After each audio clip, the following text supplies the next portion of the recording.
So is this a mid-face lift? It's a mid-face and neck lift. Because if you see, we didn't just want to address the changes in her mid-face. We also wanted to address the changes in her jowls, the bands in her neck, and you can see her neck. that, So what's going on there? Well, what has happened is the platysma, which is a muscle in your neck, and you can see it when people grimace, and it's separated, and you've lost fat over that, and it's caused these bands. And what are those bands, by the way? It's the middle. The cords are muscles? basically it's muscle. It's a muscle that if you grimace and yeah. It creates these bands. So what do you do with it? And so what we did was basically we followed this muscle. This muscle is called your sternocleidomastoid muscle, and we went down just right on the front border of this. And to do this well, you really have to transect it low, because if you transect it high, what happens is you get this visible line where you transected the muscle. By going down low, and you only come across basically this much of it down low, because those two muscles are a V that come together, and you get not a visible line. Where do you hide the incisions? The incisions for the neck basically are hidden within the hairline, and there's a small incision underneath your neck, about 1.5 centimeters, that releases the crease underneath your chin, and then that allows us to get down, and we deglove and free up the whole neck. The interesting thing is really the neck is, I think, one of the most underappreciated areas of facial aging, and cleaning up the neck will make you look much, much younger. And in fact, I think women notice two things. They notice their eyes, and they notice their jowls and neck. And so careful attention to that is really important. So with her, you did what? So we did a full face and neck lift, and also upper lip dermabrasion.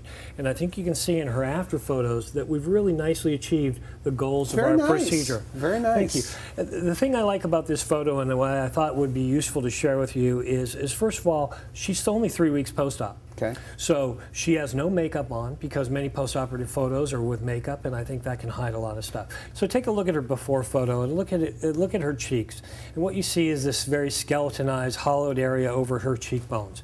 So now, under her eyes, she was getting underneath a little her eyes. Yes, she's hollow, and she's hard and mean looking, and angular and skeletal. And now look, we've restored that softness over her cheekbones. Picked it up. We picked up those soft tissues, and we lifted them back, and we literally repositioned over her cheekbones, so that this would be, and it's almost, using the technique we use, it's almost like an auto cheek implant. Without having to put in an implant, we use the soft tissues, those deep tissues we talked about, and we use those to reposition and create kind of this fullness over their cheekbone that makes them look so nice. And how long would that last? How long would that last? I would hope that you should get at least 10 years in terms of youthful appearance. In other words, you should look 10 years younger. Okay. And in some patients, I think up to 20 years. And so you picked up her mid-face. Absolutely. So the before and after. Right. And then in the after her, these, you call them nasal labial folds. And compare the nasolabial folds in her preoperative photos. That's the lines around the mouth? Yes, yes, the lines around her mouth, from her nose down to the corners of her mouth. What about her brows? Did you do anything to her brows, her eyes? We did look not, a little different. yeah, we didn't really, and she didn't need anything. Now, one of the things that the SMAS procedure that I do does, it does help reposition the tissues over the lower lids. And so we've done, and it softens it up, and it'll give about a 30% improvement in your lower lids without even doing anything to the lower lids. I was very satisfied with the position of her brows, and so we didn't do anything to that. So then we go back down to her mouth. So what am I looking at here, the before and after difference? What you're seeing is, in her preoperative or before picture, you see a very downturned corner. This gives her this dour appearance to her mouth. You'll see at the corners of her mouth, she has what we call marionette lines. And what it looks like, these lines coming from the corner of your mouth down to your chin. All right. And then you see pronounced jowls. And essentially what has happened is... So those are gone in the after. So those are absolutely gone in the after. Marionette lines, as you say. Yes, marionette lines. And that's just by... By repositioning that, we release some ligaments, we call them the mandibular ligaments, that attach the skin to your jaw. And what happens as we age, just like we talked about sagging of the skin over this fixed point of your fold here, we also have sagging to this point. So these cheek tissues relax, they sag down to this ligament, and it gives you that fullness. That fullness is a jowl. But look at the refinement in her neckline. You see all of a sudden this sagging down. She's kind of got this boxy jawline, and now her jawline is soft. It's youthful. Well, she definitely looks prettier in the after, but she looks about 5, 10 or more years younger. Oh, I think she looks younger than that. I think she looks about 15 years younger.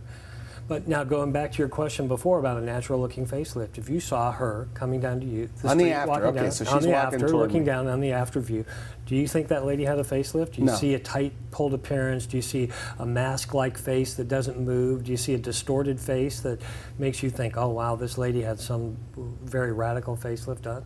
Now, just suppose that she went to, let's say, a Medi-Spa. Nothing against Medi-Spas, by the way. Like a medical spa.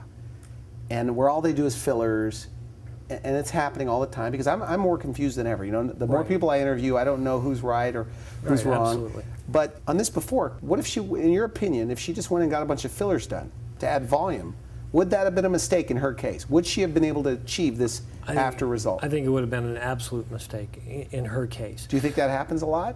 I think it does. I think that there are a lot of patients out there who are just getting volume, volume, volume to the point where it's almost distorting them. Like puffy look? Puffy look, because there definitely is a component of atrophy where volume kind of helps, but I think most of it is repositioning the volume to where it used to be when it was So repositioning youthful. tissues up. Going Not from, just back though. Right, not going back, going from boxy to heart-shaped.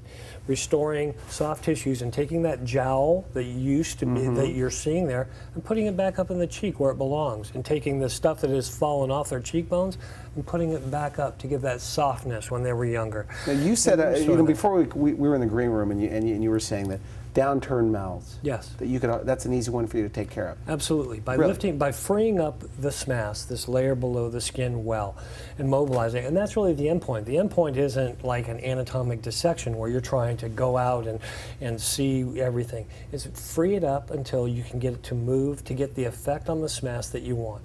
Get that softness, get the cheekbone, the tissues repositioned, and not everybody needs that corner of their mouth lifted up. But in the patients who do, it's a huge deal when you can achieve that, and it really turns their face around. The fact that you're a head of plastic surgery at Children's Hospital and you have this craniofacial background, does that make you more aggressive with the face? I mean, where you have less fear? I mean, do you feel sometimes like you're more familiar with the anatomy? I definitely think so. Than a lot of people? Absolutely. I mean, do you feel this way? I think so, yes. And I think that doing that and doing such huge involved procedures, it definitely gives you a confidence in your anatomy, knowing you're in the right plane to do what you need to do.